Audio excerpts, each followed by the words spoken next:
د کابل ښار په یو شمېر درملتونونو کې د هیواد خپل تولیدي درمل خرڅیږي چې د خلکو باور یې هم ترلاسه کړی دی. له کومه وخته چې اسلامي امارت واک ته رسېدلی، افغانستان د درملو د تولید په برخه کې ګړندي ګامونه اخیستي چې اوس مهال په بازارونو کې افغاني درمل د کیفیت له مخې نوم لري.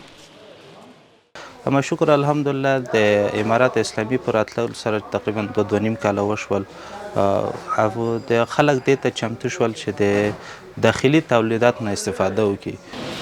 په کابل کې درمل پلورونکي وایي هغه درمل چې له نورو هیوادونو افغانستان ته واردېږي د کیفیت له مخې کمرنګه وي، ځکه دغه درمل د واردېدو پر مهال له ځنډ سره مخ کیږي چې تر ډیره بریده خپل کیفیت له لاسه ورکوي.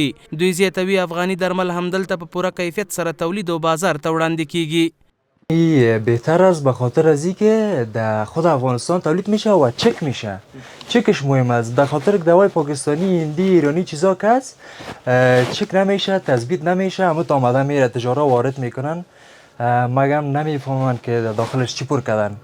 با یکم کپسولای هندی را شما شاید دیده باشین که در داخلش میخکا و چیزا را انداخته بود، صفحه مجازی هم آمده بود و یا تثبیت شده است، تثبیت شده ریاست کار نیستش.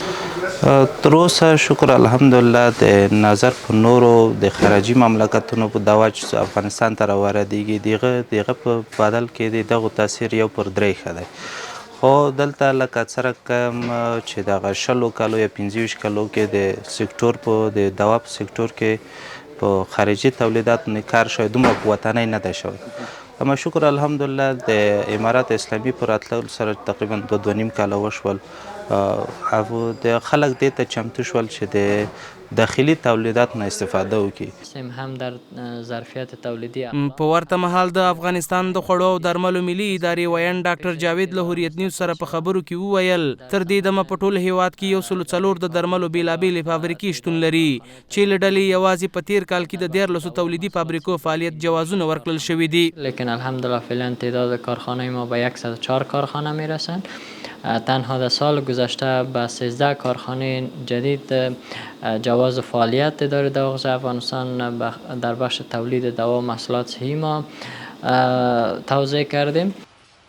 همدارنګه د ډاکټر جاوید په خبره د تیر کلونو په پرتله اوس مهال د افغانستان په بازارونو کې په زیاته اندازه افغاني درمل خرڅیږي چې ورځ تر بلې افغانستان د درملو په برخه کې د ځان بساینې په لور ګام ږدي. قسمی که 2 سال پیش ظرفیت تولیدات داخلی ما تقریبا 220 قلم بود، لیکن فعلا الحمدلله بالاتر از 650 قلم است و در گذشته صرف ظرفیت تولیدات داخلی ما میتونست که 5 الی 10% نیاز مارکت دوای افغانستان مرفوع بکنه، لیکن الحمدلله فعلا 25 تا 30% میتونه که نیاز بازار مرفوع بکنه. ما در تلاش ازی هستیم که بر 5 سال پیش روی این ظرفیت دیگه هم بالا ببریم. دا په داسې حال کې د چې تیره اونۍ له افغانستان څخه د لومړي ځل لپاره یو شمېر عربي هیوادونو ته 180,000 بوتله افغاني تولید شوي سیرومونه صادر شول.